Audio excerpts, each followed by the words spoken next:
And welcome back, ladies and gentlemen. We are back at it with the next episode. This is right off the Japanese Grand Prix. I'm back with my co-host Nash. How you doing? Yeah, I'm okay. I'm okay. I mean, not as amped as I was after the Chinese Grand Prix, but there's some interesting points that we need to get to discussing in this pod. Absolutely, absolutely. My thing is this race, man. This race was a boring one. To wake up that early in the morning for the top 10 not to move a single position. Exactly. It Yeah. It, it it's it gave me essences of Monaco, and it's not supposed to be Monaco, man. Like Suzuka's not Monaco. That's really the worst thing. And it's like parts of the track was resurfaced. So Mhm. it was a whole mess, as well as like it rained earlier, so the track was drying. So like it was more like the track was green, Mhm. and then it started to rubber in, and we didn't know. Like most of the whole weekend, the drivers and teams were like, "Oh no, it's gonna be like front limited. There's gonna be a lot of issues," and we're like, "Oh yes, sounds nice." Race starts, and all you hear is Lando's engineer go, "Yeah, Lando, this race is gonna be a real limited race." And I'm like, "Oh damn, that's a race attraction out here, which is absolutely insane." Yeah, I mean, it was one of those. It was one of those races that kind of where at the beginning of it, you're really excited because you expect it to be very racy. Lando with the faster car versus Max. Max doesn't have the car to be able to go at the McLarens right now. And then Max goes, drives an excellent race, makes zero mistakes. Like this, like here's the thing. Max started the weekend with absolute rubbish. Like at P5 in FP1, really struggled throughout the weekend, made a whole bunch of changes, but from quali, Max has been insane. Yeah, absolutely. I mean, even the whole weekend, he had that um, downshifting and shifting issue that he's been complaining about, and then or come race time, the engineers are like, "All right, sweet Max, 5 laps is gonna be sorted. Then do you." And I was thinking to myself, I even said it on stream, was like, that this is the Max Verstappen we love to see. Like the boy just go absolutely wild. He's managing the pace to Lando perfectly, down to the last minute tenth. Like Lando never got to see DRS ever until the last lap after Max crossed the finish line. Which I have to give it that was just beautiful to see from Max. And Utter domination. uh, That's all I have to say. Just utter domination from Max. it really But was. on the other side of that, I do also want to just bring up Ocon because, like, you look at the contrast from what utter domination looks like to Esteban Ocon, and he's just been garbage. Like, especially today. I mean, or yesterday. Yes, he had a pretty good race in China. They both finished in the points, but now this race, man, that was a disappointing performance from Ocon. Yeah, no, I mean finishing P18 is really, really horrible, right? Especially considering your teammate ended up in the points. You know, that's a bad look as the senior figure of the team. Like how can you let your junior first year rookie absolutely destroy you in first of all getting through to Q3 and then Yep. just keeping it in the top 10. Like I have to give it to Ollie. He drove a lovely race there, managed the pace With well, and yeah, No, excellent performance from Ollie. I mean, it's one of those moments when you actually get to see what Ferrari are expecting and what they're going to get. I mean, if he looks this good right now, he's a child. He's just a boy, and he is so good. I love watching him drive. I love watching him drive. Him and Kimmy have been just so fun for me to actually watch and drive in F1. I'm ecstatic about it. Someone else I'm ecstatic about is Alex making it into the points, solidifying the fact that this is his team, and he's not playing around, man. Like him on the radio now, like what they're starting to play now is they're showing the authoritative Alex Albon, and I'm loving it. Yeah, actually, the whole strategy and all that. Albon was absolutely upset about the strategy Yeah. Williams ended up choosing for him. Uh, them choosing to put, I think, it was the same lap to try cover off, and he wanted it rather to do the be the one to do the undercut. And I mean, Yeah. what it left him 3 seconds behind Isaac Hedger, and I think Alex had the pace to really try and catch up to Hedger and even overtake, which it's a shame. But I think outside of what, two teams, yeah, outside of two teams, the rest of the teams don't really know how to play for. I want to call it the win, essentially, but it's really just how to get further ahead, right? One of the only two teams that I'm speaking of here is Red Bull and Mercedes, right? I think Mercedes, just because they've been winning so long, they understand some of the strategies. Red Bull being the only team that beat them at strategy. And what did we see again? This weekend, Red Bull executed strategy perfectly for Max Verstappen. Um, Yuki, on the other hand, I must give it to him. The whole weekend he was on on point, right?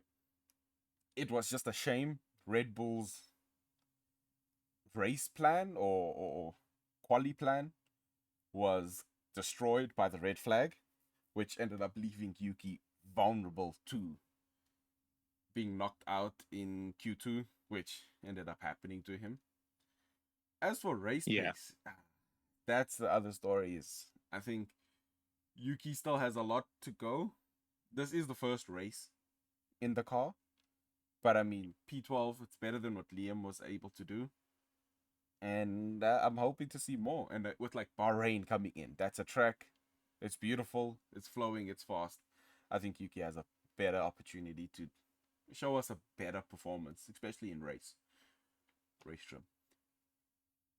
I would hope so. I would hope so. I think Yuki had a an unfortunate incident with the red flag in quali, but the real thing that I think there was a period where they could have had Yuki out, and they should have, because other drivers managed to get those two buffer laps in, and they didn't give him the opportunity to have two bites of the cherry, which is difficult when it's a car that he's not driven in race trim.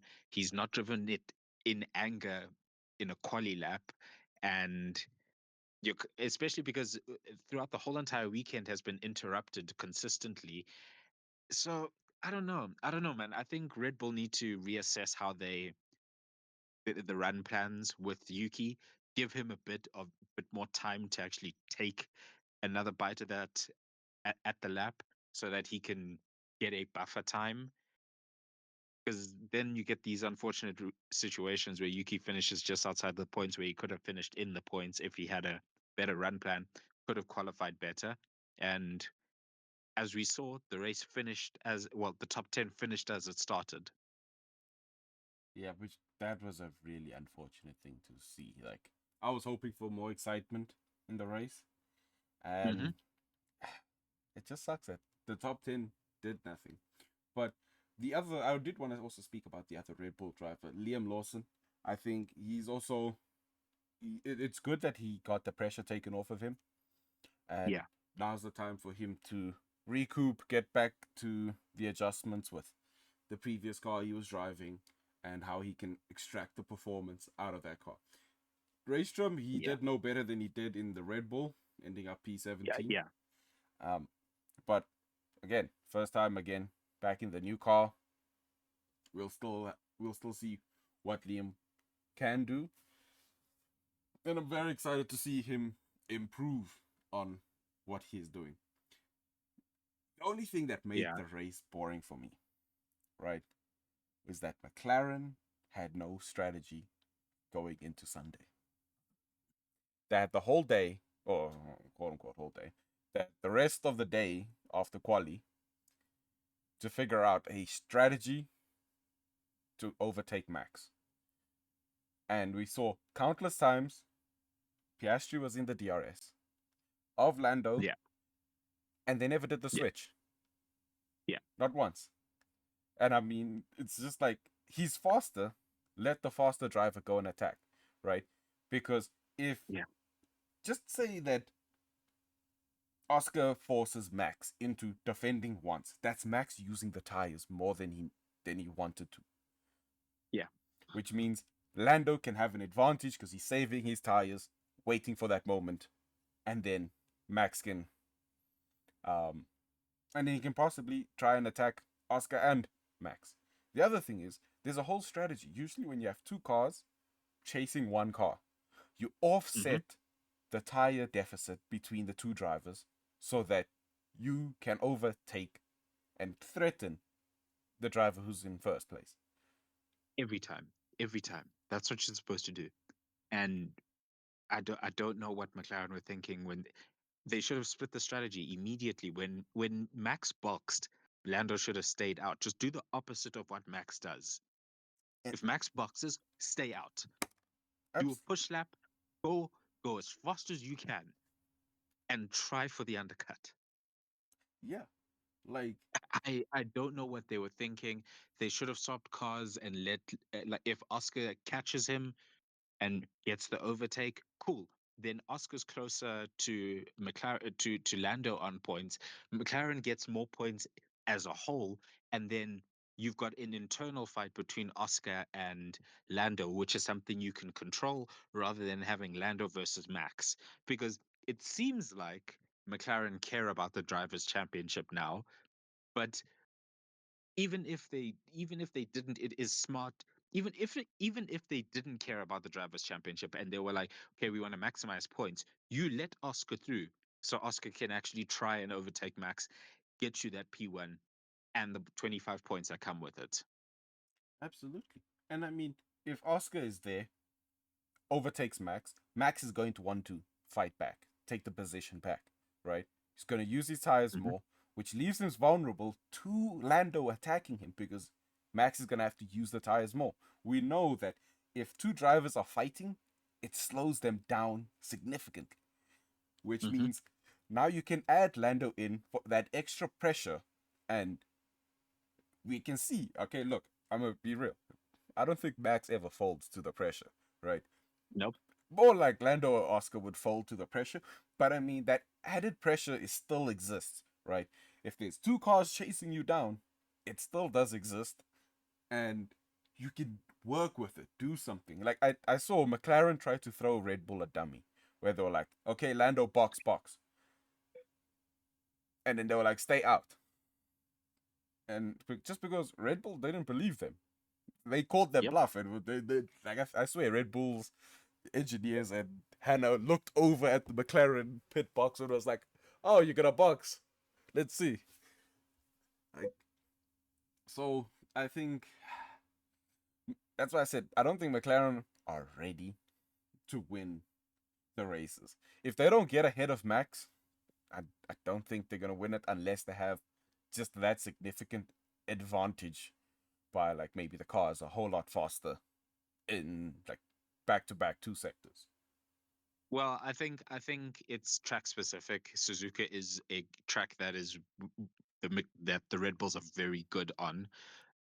We go back to something that to a racetrack that I think the McLarens will most likely be very quick on, and they I think the McLarens have a wider operating window, whereas the Red Bulls have a very fine operating window, kind of similar to like how the Mercedes is sneaky fast.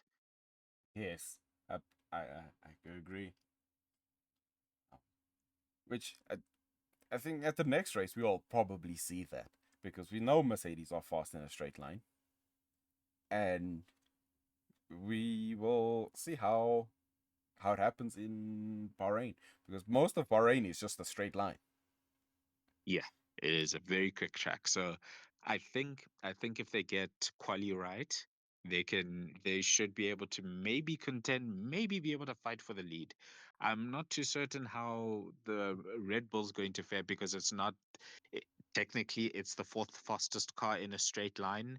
So I'm not too I don't have too much faith that they're going to be very competitive at Bahrain.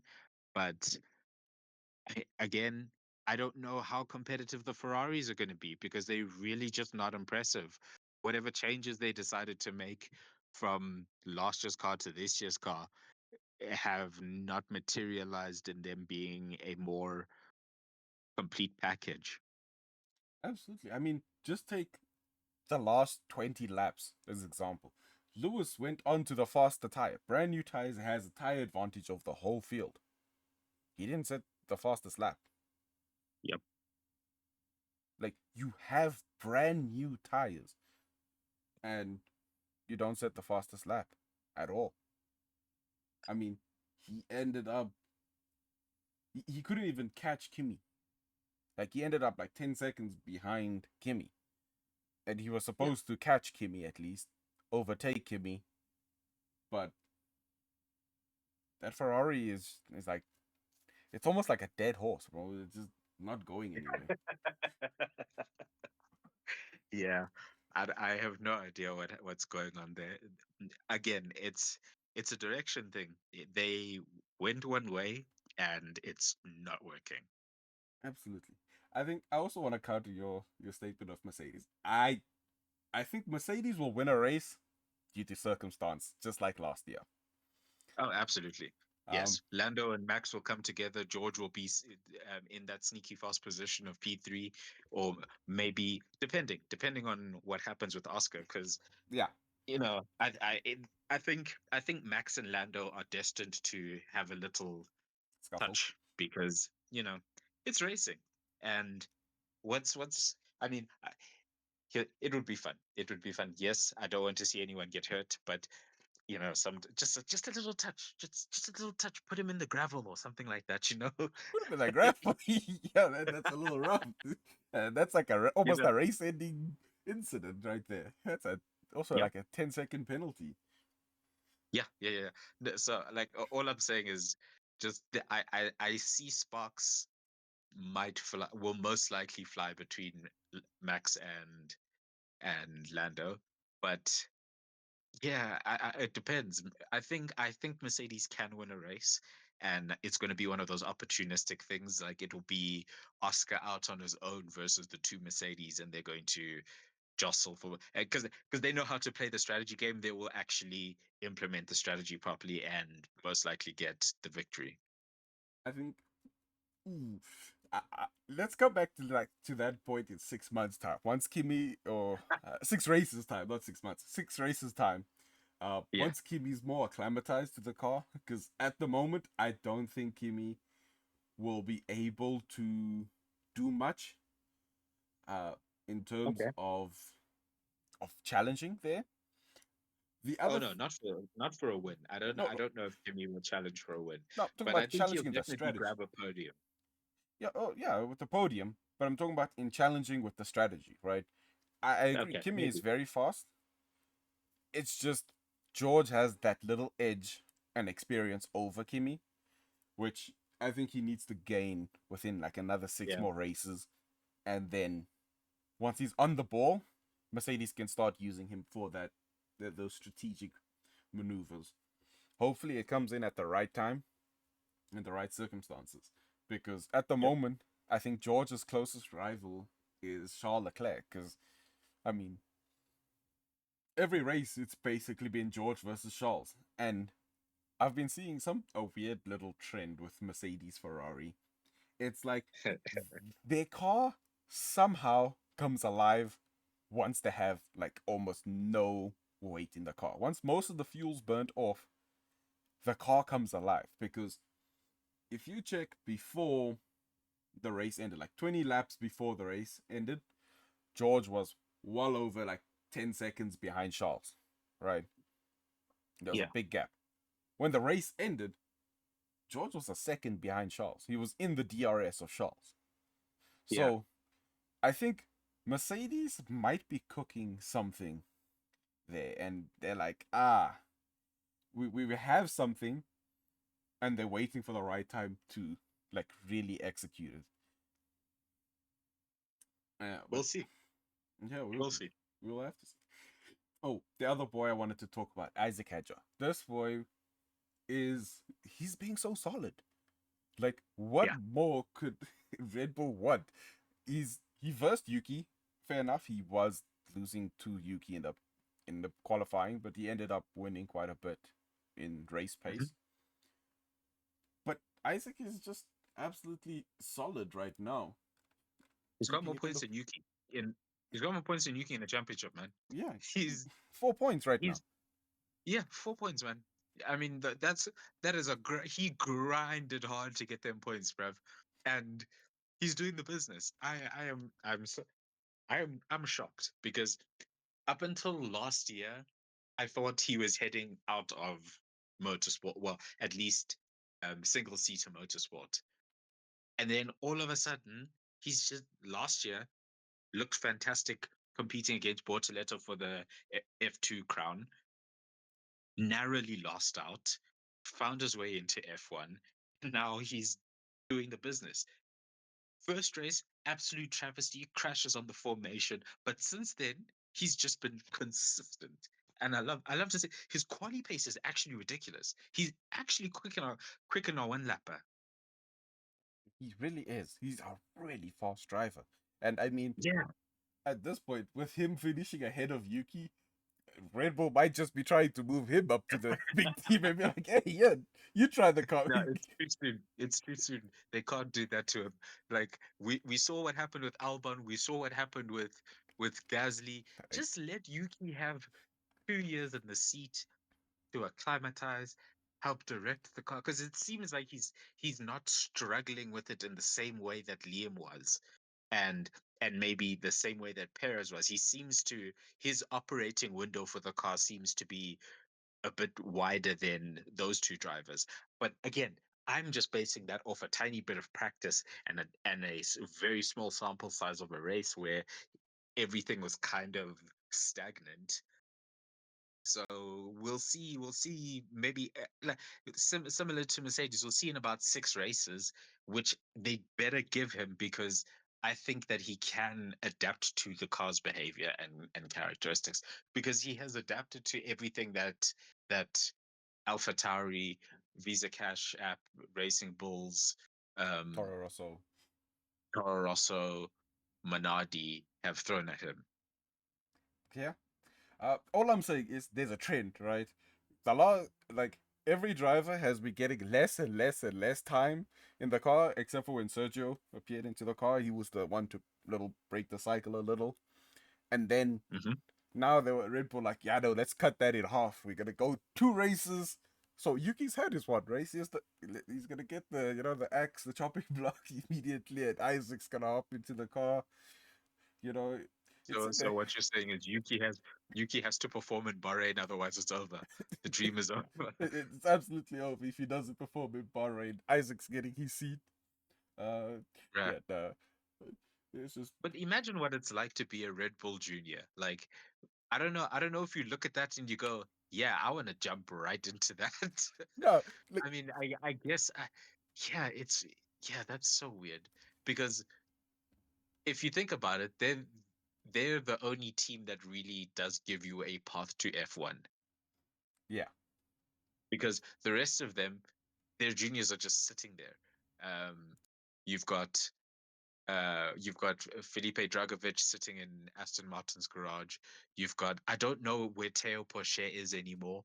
I haven't heard anything about Teo Porcher in a while, and it's like what are we doing? Like Teo Porcher went and won the championship, didn't get a shot, and yeah, I don't know, man. I don't know.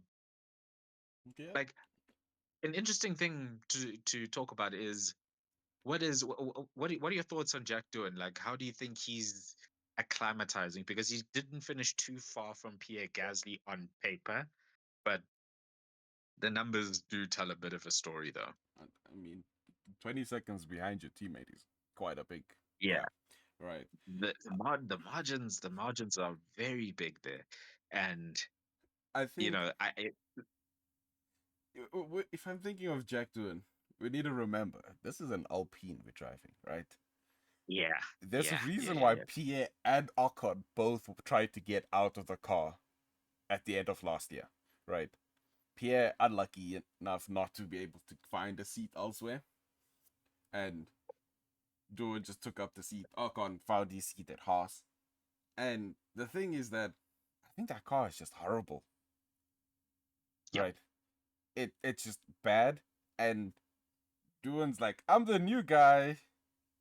I can't just instantly come tell the French your car is bad.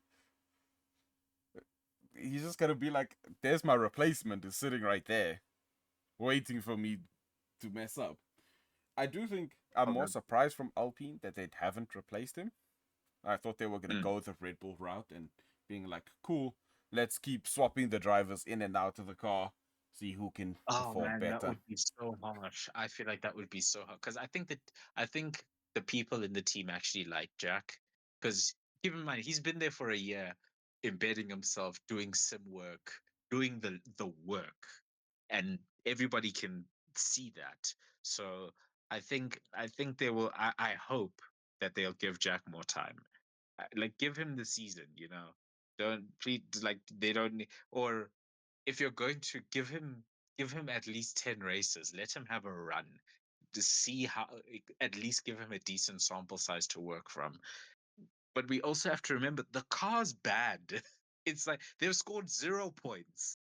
Like Yeah, in a season where Haas has scored points, where Pixaba has scored points, they've scored no points. yeah, absolutely not. Look, the other thing that's also hurting Doohan is the crashes, right? Yeah. Um, Not pressing the DRS button at the end of turn one. Oh, Oh, you know, it's a that's a rookie mistake, right? Like I know they built in the fact that okay, when you tap on the brake, DRS automatically closes, but at yeah, but Suzuka, it's a flat turn. yeah, And yeah, you that, still flat out until you get to a certain point in the actual turn, but you need to turn off DRS at the right moment yeah. to get that downforce, and just not doing that during practice, nonetheless, is really really unfortunate there. Um, oh, and also apparently slightly lifting off also closes DRS. So he did none of that. He wanted to keep his foot flat, and just was unfortunate with that. You know what's more shocking? You're not going to believe this. Everyone's But greatest rookie, right? Fernando Alonso still has 0 points. yeah, yeah. Aston Y- Martin's being held up by Lance Stroll and Lance Stroll alone. yeah. I'm gonna make a controversial take, and no, no one's gonna like it. I don't even like it. Remember when that period of time where you could see that the fire had left Vettel? Yeah, That's when I look at Alonso, that's what I feel. It's not a thing that I can see. It's a thing that I feel. And he's kind of checked out. I don't know if it's just he's checked out for the season and he's gonna okay, let's wait for next season. We got an Adrian car, we got the Honda engine.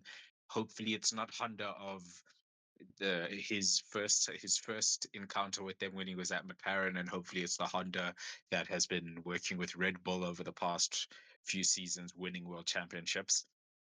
So hopefully he gets or everything sorted for next year. But right now, to me, I look at him and I'm like, man, this guy doesn't look like he's got the motivation to deal with this nonsense and this circus of F1.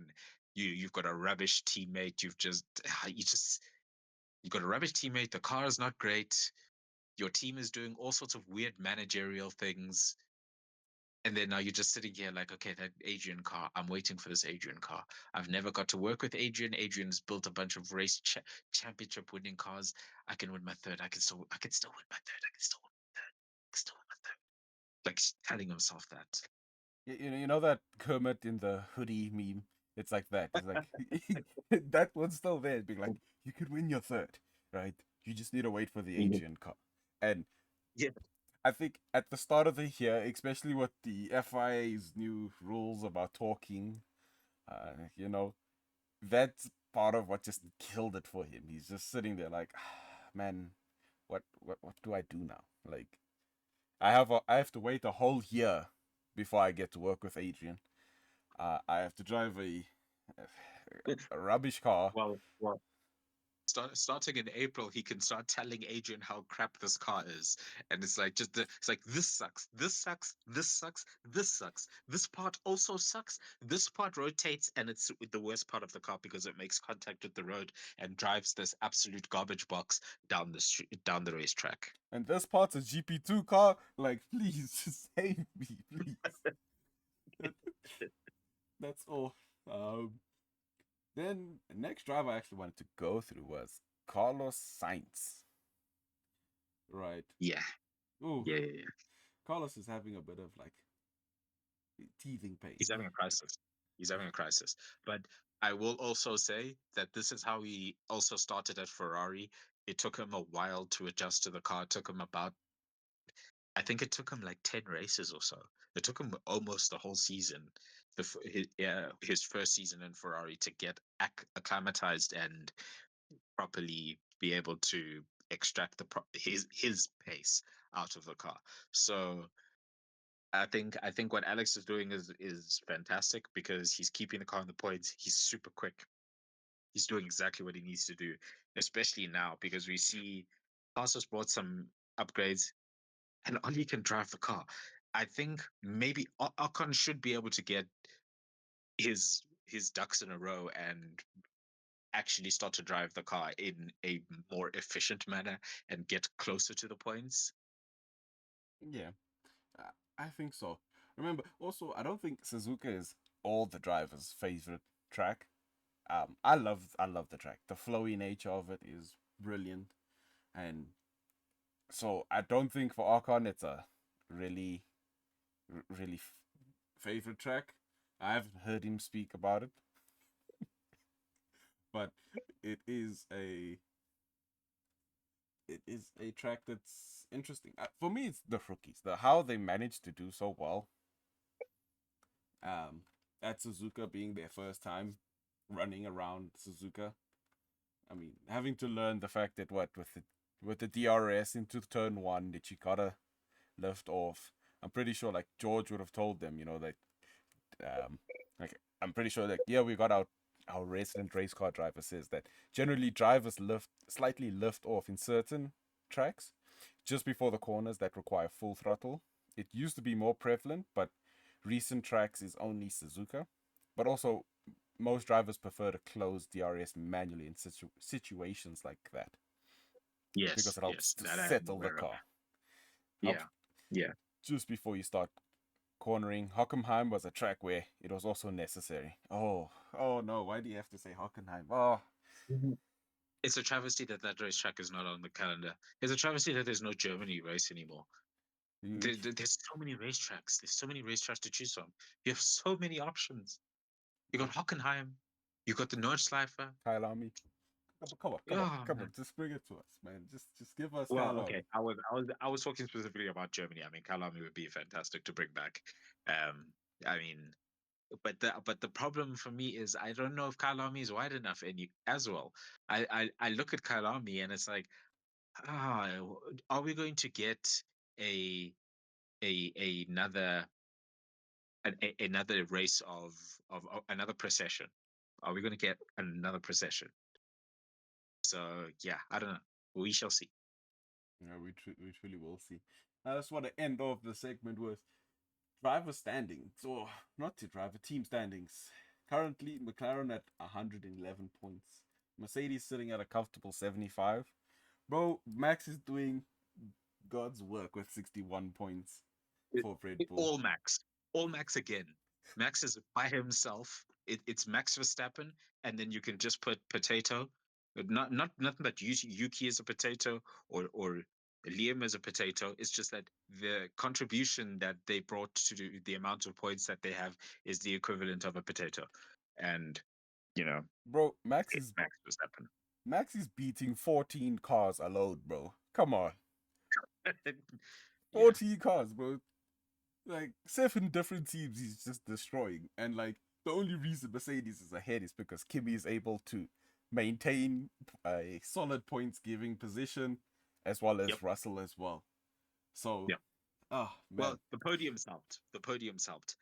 Oh, it definitely helped with What keeping didn't Mercedes up. help was Ferrari's DQs, leaving them at 35 points in P4 because they should be in P5. They really should. I mean, not P5, P5? P3. My P3, apologies. yes. P3. Yes. But such is life, man. Yeah. Unfortunately, Yeah. Ferrari have to live with it.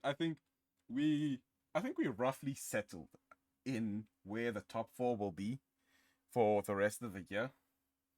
I And I still think I still think if Ferrari are able to um get their get their stuff together, they should be able to get P3 because Max Verstappen alone is not going to be able to get to maintain P3 yeah, I think Red Bull will because probably I think move down. yeah, because I think their performance is track specific. So yeah, but also once if Ferrari can get their ducks in a row, we're not sure. I'm not sure at what track is Ferrari good at. You know, like we thought it was China when Lewis won the sprint race. Yeah.